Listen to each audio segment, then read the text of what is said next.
Buenos días, nos encontramos aquí en Impacto Venezuela, una palabra que le da vida a tu espíritu. Tenemos la palabra en Mateo 21 del 18 al 22 y leo.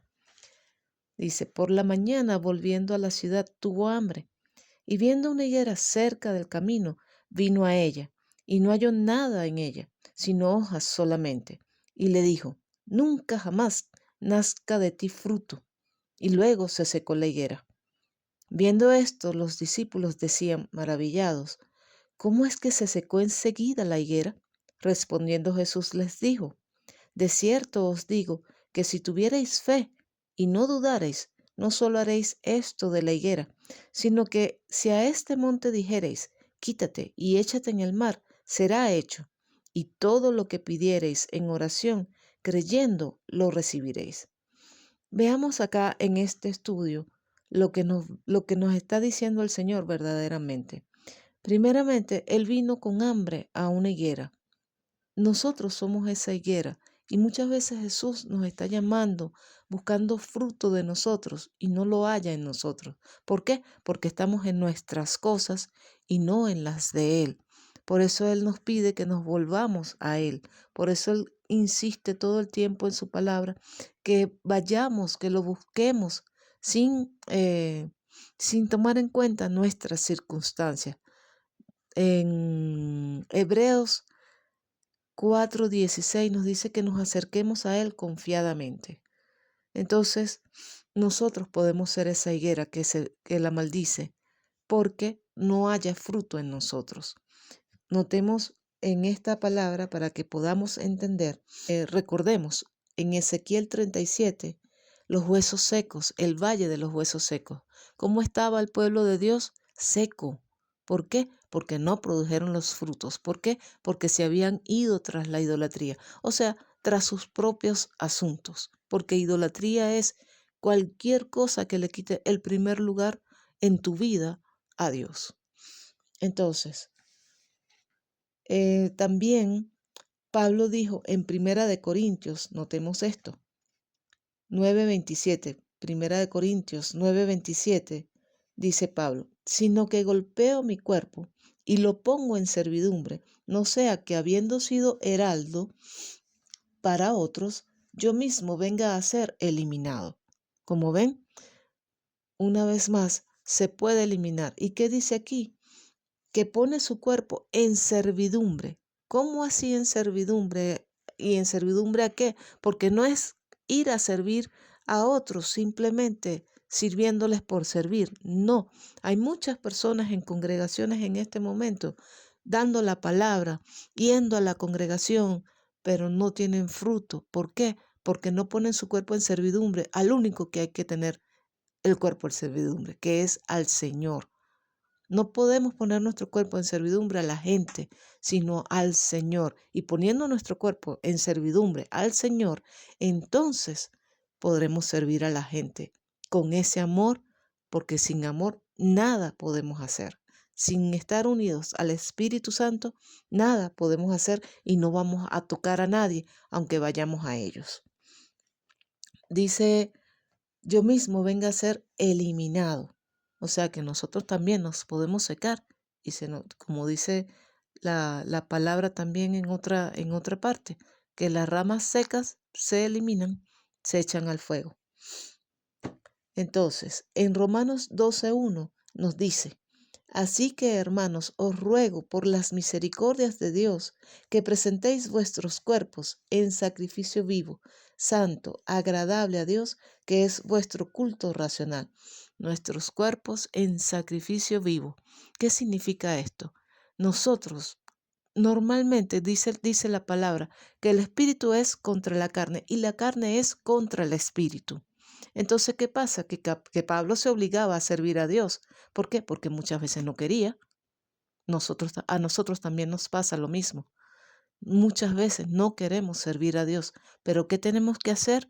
Obligarnos a servirle. Y una vez que nosotros nos obligamos a servirle en lo que Él ha dispuesto para nosotros, créanme que se siente el gozo del Señor en nosotros. Allí es donde se empieza a sentir gozo, allí es donde empezamos a recibir bendiciones, allí es donde tenemos paz. Sin Él no tenemos paz. Sin servirle verdaderamente a Él, no hay paz en nosotros. Lo que hay es afán, lo que hay es angustia, lo que hay es desesperanza. Pero la esperanza está en el Señor. Busquemos verdaderamente del Señor. Continúo con la palabra en Mateo 21. Mateo 21:21 nos dice, de cierto os digo que si tuviereis fe y no dudareis, no solo haréis esto de la higuera, sino que si a este monte dijereis, quítate y échate en el mar, será hecho. ¿Cuál es la palabra clave aquí? Fe. Pero, ¿qué dice la palabra? Es Romanos 17:10. Así que la fe es por el oír y el oír por la palabra de Dios. ¿Qué sucede, hermanos? Que la fe viene por el oír. ¿Cuándo fue la primera vez que oímos? Cuando creímos al Señor, cuando fuimos a Cristo y le recibimos, allí lo escuchamos la primera vez. Pero en esa primera vez Él tiene un propósito para cada uno de nosotros, que debemos estar atentos para poderlo cumplir. Entonces, la fe viene por oír primeramente a Dios y el oír por la palabra de Dios. ¿Sí ven? Es decir, primero Dios nos habló para que creyéramos y luego llegó la fe, que fue cuando creímos. Por eso nosotros necesitamos seguir creyendo, porque Dios no nos habla una sola vez, no es solamente cuando lo recibimos, es muchas veces que Él nos habla. Para poder llegar a cumplir el propósito de Dios, tenemos que estar atentos con los oídos a Él, a lo que Él quiere, para que podamos entrar en su propósito y poder tener la fe que Él tiene para nosotros, que Él ya nos la dio, porque Él nos la dio.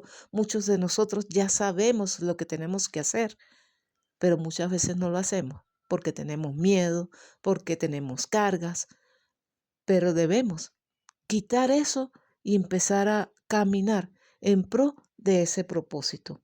Esa es la palabra clave aquí, pero hay otra palabra clave que nos dice en el 22, y todo lo que pidiereis en oración creyendo, lo recibiréis. Creyendo, aquí la palabra clave, creyendo. Pero ¿qué tenemos que creer? Ah, no, yo tengo que creer que Sutanito va a venir y me va a decir lo que tengo que hacer. No, es creyéndole al Señor por el propósito que Él tiene en nuestras vidas. Entonces, hay otra palabra clave en el 21 que dice, sino que si a este monte dijereis, quítate y échate en el mar, te será hecho. ¿Qué pasa? Nosotros, cuando estamos encaminados para cumplir el propósito del Señor, tenemos tropiezos. Personas vienen contra nosotros para que no podamos cumplir el propósito del Señor. Personas enviadas por el enemigo, por supuesto. Pero ¿qué pasa? Que nosotros tenemos el poder para decir espiritualmente, quítate y apártate y no estorbes el propósito del Señor.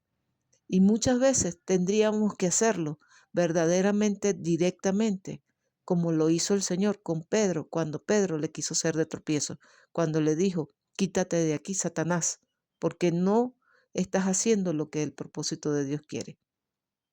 Entonces, y Pablo también le dijo a otro, creo que a Bar Jesús, o no me acuerdo a quién específicamente, pero creo que era un mago que estaba estorbando la palabra para que el procónsul recibiera la palabra, recibiera a Cristo.